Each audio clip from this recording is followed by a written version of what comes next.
Hi there guys, Mike Davison here, and in this video I'm going to talk to you all about the cost of living in Phuket, Thailand. Now, if you're just new to the channel guys, do drop me a subscribe if you want to see more content all about living in Thailand and how to start an online business and become a digital nomad. And if you're interested in becoming a digital nomad, learning how to start an online business, I've got some training that could be very, very useful for you. All you got to do is click on the link below this video. So guys, let's get straight into the content and talk about how much does it cost to live in Phuket, Thailand. Now, if you've just stumbled across this video and you're thinking about moving to Phuket, maybe you've heard that it's the most expensive place in Thailand to live. Now, there is an element of truth in that. If you've got a big budget, you'll be able to spend that. There are five-star hotels, luxury condominium complexes, beautiful luxury Michelin star restaurants.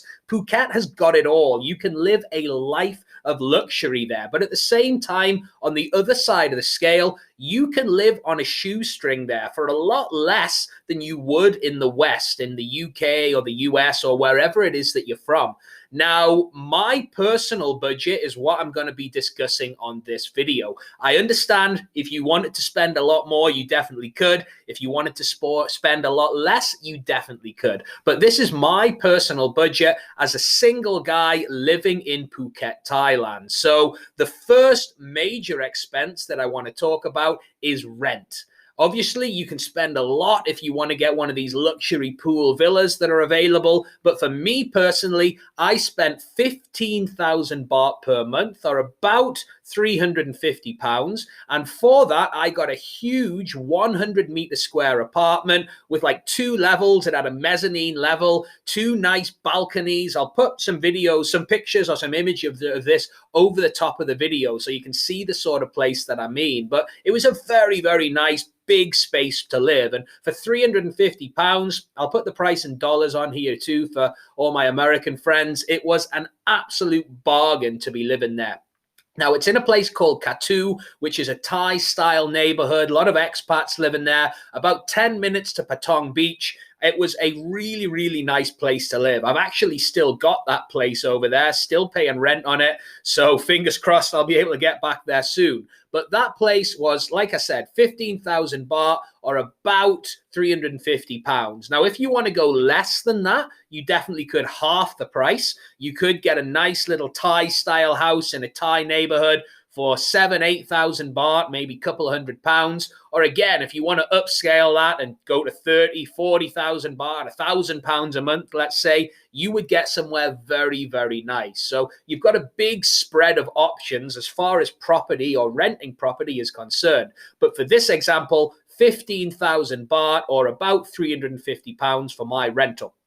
Now, the next thing is bills. On top of your rental, you're going to have to pay for your internet, which for me was 800 baht or £20 per month. That got me a unlimited unlimited 4G on my phone and a phone to actually call people. It got me a internet package, fiber optic broadband in my house, and it also got a very basic TV package. So for 800 baht, £20, that's what I got. You'll also need to pay for your electricity and water. I factor in 1,200 baht or about £30 a month for electricity and water. I wasn't running the aircon all day, but I did sleep with the aircon on.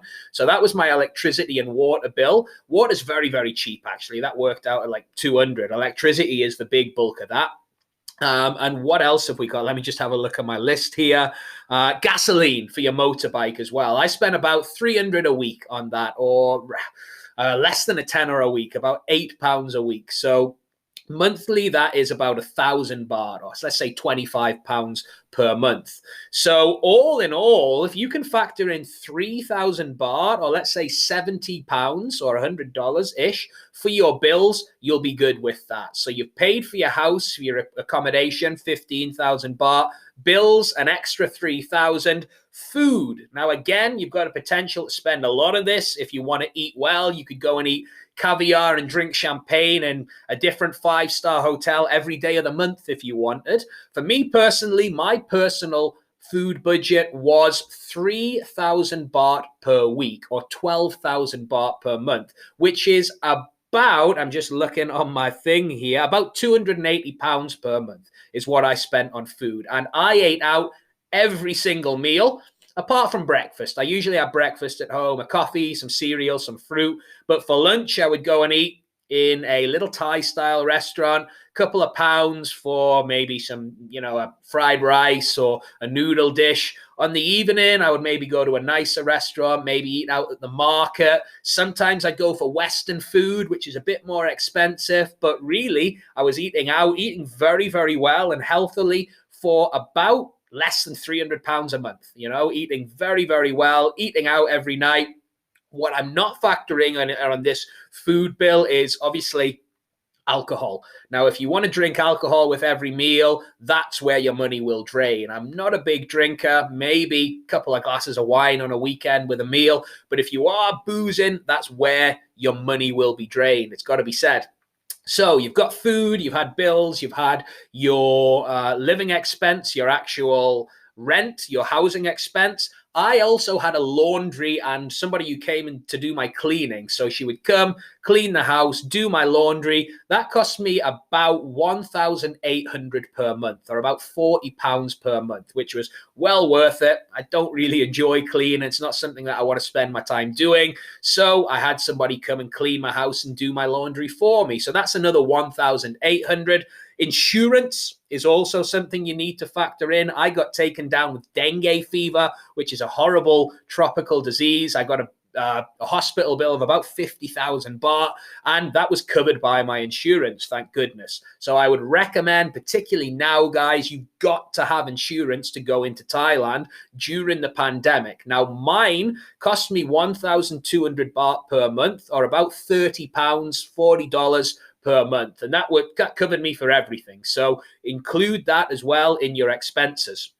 So we've had insurance, socializing. Now, I just said before, this is where your money will go. If you want to be tempted by the bar scene and you're going to be on the booze and hanging around with the pretty ladies, that is where your money you'll get bled dry, quite frankly. So I recommend, if you're on a budget, stay away from the bar scene. Don't be sitting in a bar boozing every night. You see so many of these older expats who are sitting, they've got no money, complaining about life, drowning their sorrows in the booze. And you definitely don't want to become one of those. So for socializing, I spent about 1,000 baht a week, or £25 a week. 4,000 baht per month, or £100 a month for socializing.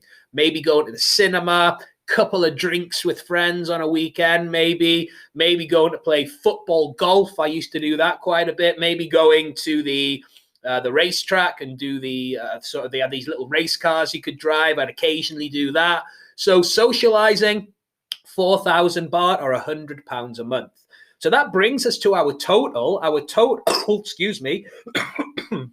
If you see everything added up there, our total is 37,000 baht, or £868, accurate to the date of the 26th of March, 2021, or about $1,200. So you can see you can live very, very well for less than £1,000 a month. You won't want for anything. You'll live a good life in a nice big apartment, eating out every day.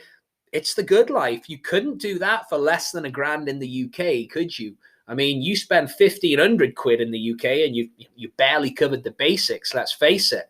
So the good life is possible in Phuket, Thailand, despite it being the most expensive place in Thailand, for less than £1,000, guys. Now, what I haven't included in here is your visa costs, because those will differ depending on your situation, okay? What I recommend you do, if you're looking to get into Thailand now, make sure you do research on a proper visa. Obviously, things are changing with the pandemic, but make sure before you travel, you've got your visa sorted, okay? Just for a quick reference, I'll make another video about this later, but I had a 12-month visa, an education visa, when I was over there last time. That cost me about £1,000 for the year. So it's a larger expense, but spread over 12 months, it's not a lot.